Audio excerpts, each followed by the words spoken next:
In this video, I'll show you how to use your iPhone 16.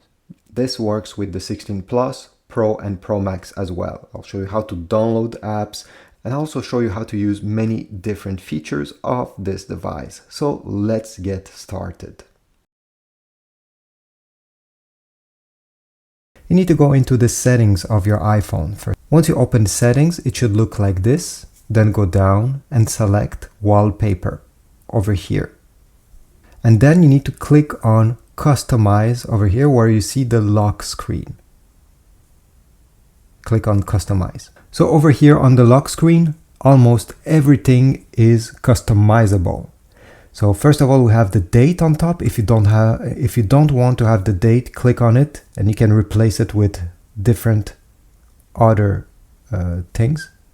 You have some choices. The time, if you click on it, you can change the font, the boldness of the time, the color of the time, and you can also add widget. If you click here, you're gonna have many different widgets from the apps that are installed on your phone. Over here, let's say you would want to have the battery of your phone and maybe your AirPods or other stuff. Click on batteries and you'll be able to have them all at the same spot. Right now I don't have any AirPods connected, that's why I'm not seeing, but once you see a widget that you like, okay, let's say if I go on weather here, you'll be able to choose different styles of that same widget. Okay, click on the one you want to put and it will appear on the top. You can add another one if you want. Okay, so let's say fitness, this one, and you'll have them side by side. From here, you can also swipe left or right where there's nothing on the screen to give a different style, as you see here. If you click this icon right over there, you'll be able to add a depth effect. And if you click here, you can have a different appearance, dark, light, automatic, depending how you'd like this to look. Light, if you choose it automatic, it simply means that during daytime it will be light and nighttime dark. Finally, you can customize these two shortcuts. Okay, if you don't want, let's say, to have the silent mode here, click the minus button, then the plus button and choose a different shortcut and it will be added here on your lock screen. You can do this for both. And this is about it. When you're done, don't forget to press done to save everything. The camera control button is located on the right side on the lower part of your phone, right over here. And this button, because this is a button actually, has a touch surface where you can change different settings and do different things, and I'll show them all today. So, alright, so the first thing to know is that the camera button over here has two steps in a way that you can press fully the button, but you can also half press. So over here, I will half press, and this will simply bring this menu that you see over there and will not take a picture. By half pressing, you also force the camera to focus on your subject. But again, no picture will be taken. If you want a picture to be taken with the camera control button, you need to press it fully. Let me give you an example. You need to press it all the way down until you feel a click. Then the picture will be taken. So I will half press that button again and you'll see one of the settings. Here is the exposure compensation setting. To change values, you need to swipe up and down your finger just like on a computer trackpad. You see? And you'll change the value. Now you can modify, you can change many more settings than just the exposure compensation. For this, you'll need to double tap this camera control button.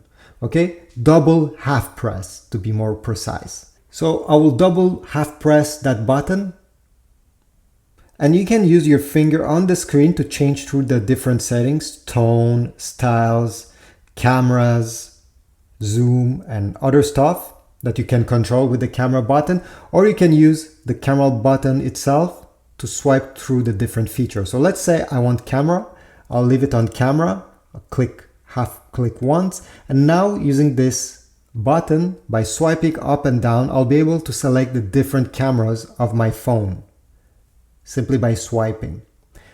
Double half press and you'll go back into the settings, choosing another settings this way, let's say tone, half press to select, and now I'm selecting the tone depending on what I want. Double half press, and I can select something else, like the depth of field.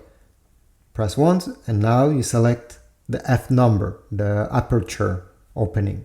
And this is how you control, and this is how you use your camera control button.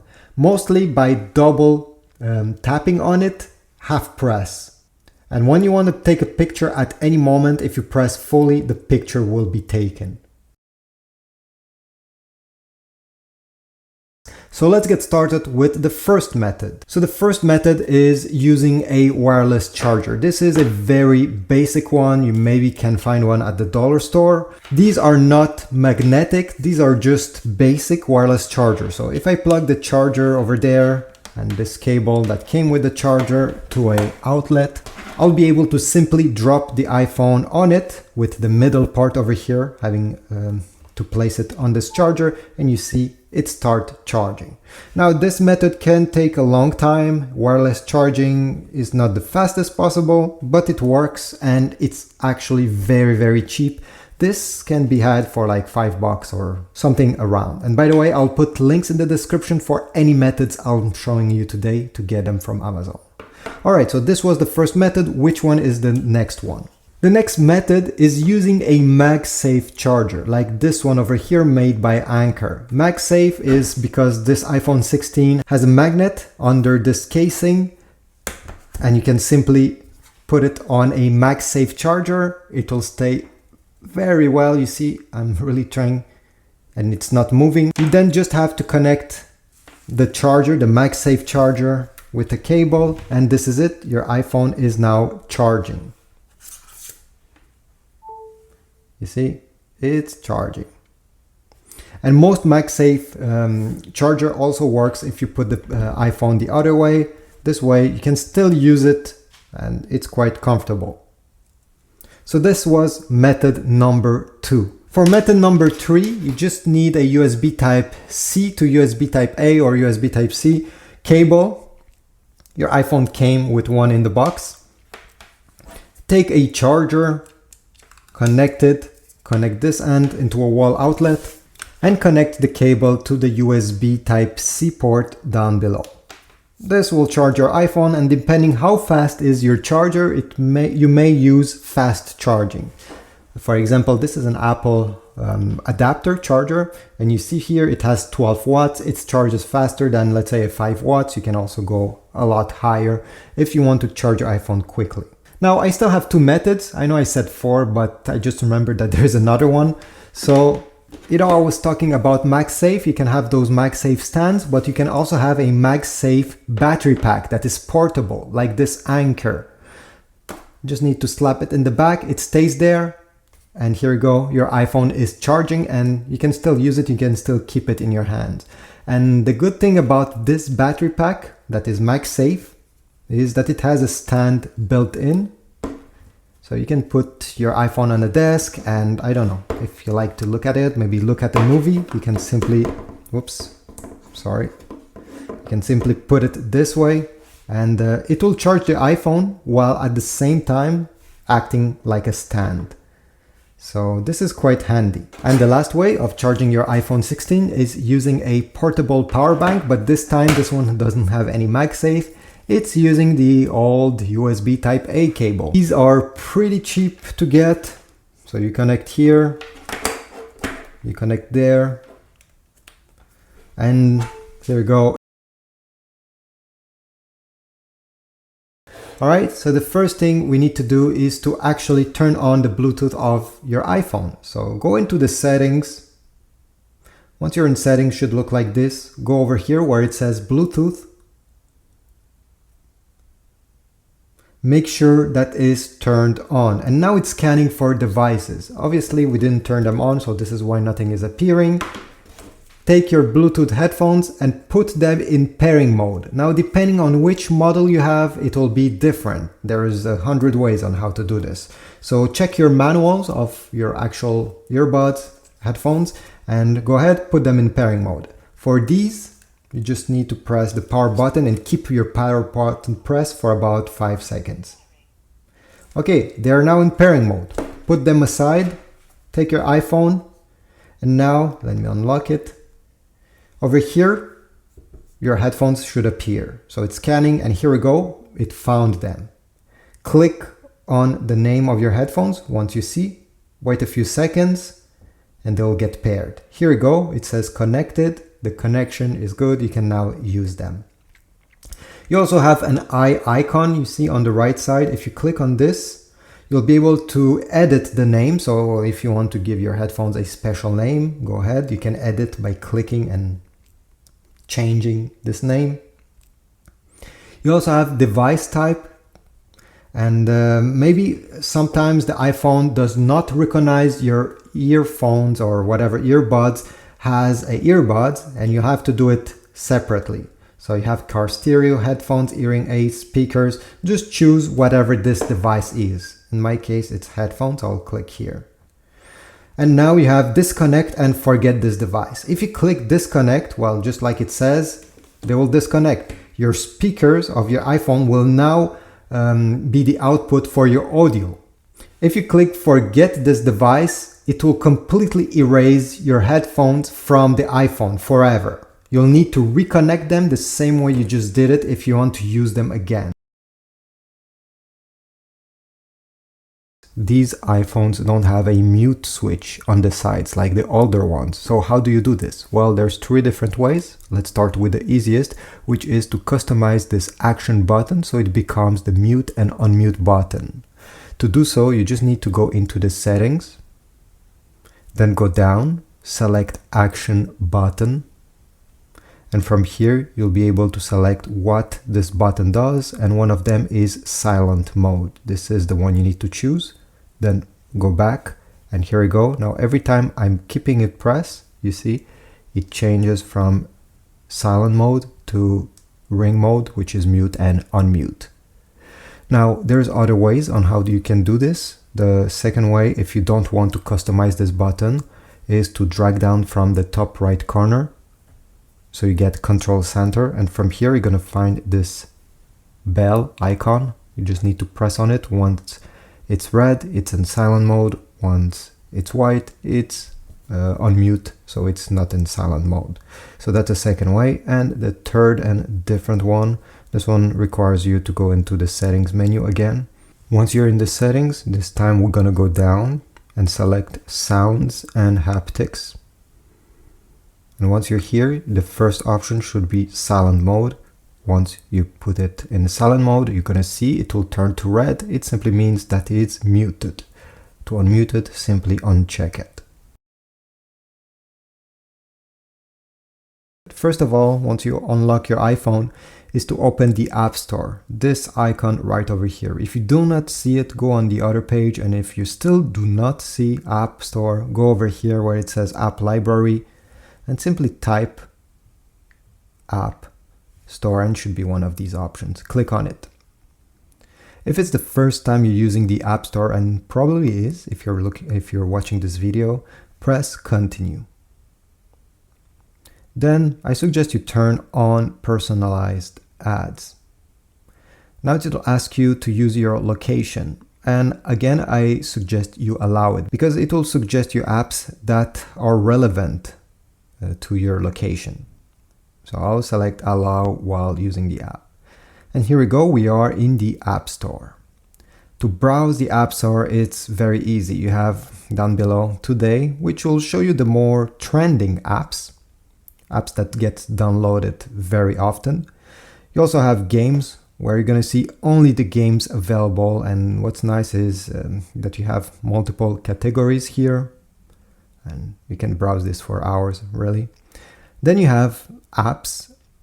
Apps means all the other apps that are not games. And over here, they're categorized through different categories. So entertainment, finance, graphic design, whatever. You can look over there, click them, and just browse this way. I like that you can see the top free ones and the top paid ones too. The one that requires you to have a credit card to pay for them. And then you have Arcade. Arcade, it's more about games. It's a subscription thing about Apple. I won't go through this, but you need to pay. Obviously here it gives you 3 months free, but then it's $9, 9 Canadian bucks per month to pay certain to be able to play some games. But more important, you have search. By clicking search, you'll be able to go over here and type the name of the app you want to download. Let's say I want to download X, the social media. Well, type X, then search. Whoops, I don't know why I type C, but anyway. Then you're going to browse the results, and let's say I want to download the app. I can tap on it, and here I'm going to have more information about it, some screenshots to see whatever app it is, and more details with some reviews. To download the app, you need to press over here this icon. If you already downloaded in the past on another device, you're going to have this cloud with an arrow. So I'll tap on X, on that logo there, and depending on the speed of your internet, it can take 10 seconds, it can take a few minutes. If you didn't had your Apple ID, Apple account linked with your iPhone, it will ask you to actually connect to it before being able to download. If you're not connecting an Apple ID to an iPhone, you will not be able to download any apps on the App Store, unfortunately. So over here, we're almost done. And you can exit this App Store, by the way, while it's downloading. You can do many other things. You can even switch the screen off and put it on the table and come back. The app will be downloaded and installed in the background. Now, let me open my iPhone. Here we go. It got installed. You can move the app if you don't like it being over there, whatever you want. Let's say over here. Click anywhere on the screen where there's no app, so they stop shaking. And to open the app, you just click on it and start using it. If you want to delete this app, it's very easy. Just press on it and then remove app, delete app. This will completely erase it from the memory of your phone forever. You'll have to re-download it if you want to use it again. There's also an option that I found very interesting, which is if you keep press on the app icon, you have require Face ID. Every time you're going to want to launch this app, it will ask you to show your face and unlock the app because it will be locked. So if you have kids and you don't want them to have access to certain apps because you know they are able to unlock your phone, well, maybe this could be a good option. You also have hide and require Face ID. If you do this, the app will hide. Let me just show. By the way, you need Face ID to do this. Hide app. And the app will completely disappear from there. It's like it's not installed. You do not see it anymore. If you want to keep an app private and other people, when they look at your screen, doesn't even see it, well, that's a good option. To see the apps that you have hidden, you need to go all the way where it says App Library. You won't be able to search for it. You need to go down where it says Hidden. Tap on Hidden and it will appear right there. Here we go. So that's a small trick. If you want to delete that app, you need to click on Hidden. It will appear there. Keep press on it. Delete app. Authenticate. You need to show your face for Face ID and then delete.